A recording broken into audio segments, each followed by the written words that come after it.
ArcSoft is one of the best kept secrets in Silicon Valley. We actually ship on 500 million Android devices and provide some of the leading technologies in image capture, editing, and sharing. It's an app that we market in technologies and codecs and algorithms and engines that we market and sell directly to the OEM customer. The company's been in the Valley for about 18 years. We have 900 cross-platform developers in the US and in China, and we are found in some of the top DSLRs. It goes back to the PC, tablets, as well as the smartphones that I previously mentioned.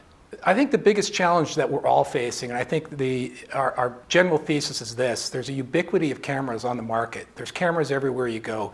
You are being captured and videoed 24/7, yet the technology and the software has not kept pace with the available cameras. So if you look at the problem, the software has somewhat lagged. We have great hardware. Hardware is somewhat expensive.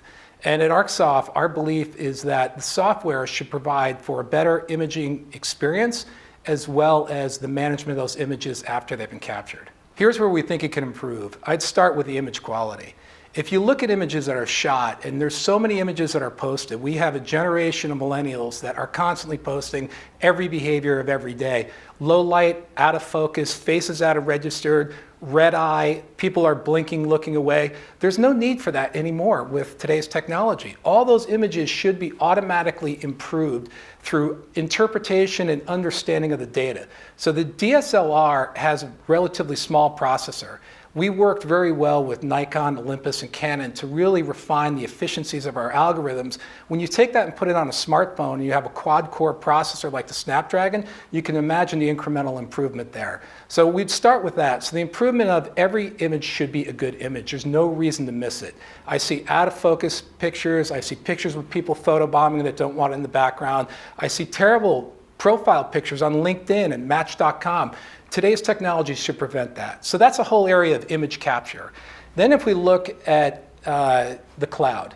So these images, people are firing off at an amazing rate. And I remember actually 35 millimeter film where you'd go to the pharmacy and pick it up, and it was really an experience to look at it. We're very careless with our images now. We post them all up in the cloud, and no one's thinking about the true management. So the fact that you can't actually search sunset, you should be able to go through your own files and use verbal search sunsets, and it should pull every image you've taken of a sunset, or restaurants, or your children, or your pets, or your friends. So the management of those images once they're up, and also improving those images when in the cloud. So we have a bunch of technologies that are actually cloud-based. So if you want to go through and take 1,000 images and remove red eye, we could provide you with that type of technology. I think the third area where it gets pretty interesting is with video. So video is, GoPro is one of my favorite brands. My son shoots a ton of it, and he runs in from skiing, puts in, uploads his video to YouTube, and it's pretty bad. There really isn't anything going on for the majority of that video. So it's all these wasted pixels, all these wasted frames that are out there. Intelligent imaging should focus on the minutes that matter, allow him to edit it, allow him to put some sound underneath it, allow him to have some captions on it, and maybe some beautiful transitions, and he should be able to do it on his mobile device in the moment. He doesn't need a PC to do that. So I think those are the three general areas where we see some great opportunities for improvement.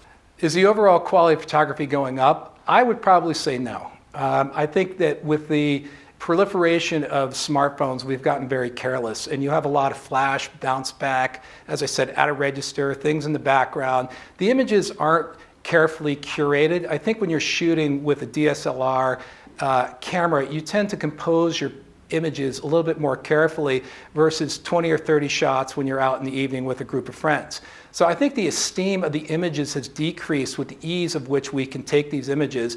Our thesis is there's no reason for it to decrease. It's a software problem. The hardware and the sensors are already there. The software needs to catch up so people have images that look like they were cared for. I think filters is the first iteration of that, and I think what you've seen on Instagram is the amazing popularity where a basic image of a cloud or a door frame with a filter overlay on it actually looks more artful. The value proposition to our customers from ArcSoft is our ability to work really far upstream at the silicon level. So instead of a bolt-on application you might download later or might be a homegrown solution, ArcSoft works with the silicon vendors. So Intel is an investor in our company. Qualcomm is a great customer of ours. NVIDIA. We work with all the majority of the chipset vendors, and we do a lot of implementation that's very deep onto the chipset to optimize performance. That makes us very unique to any other multimedia ISVs on the planet.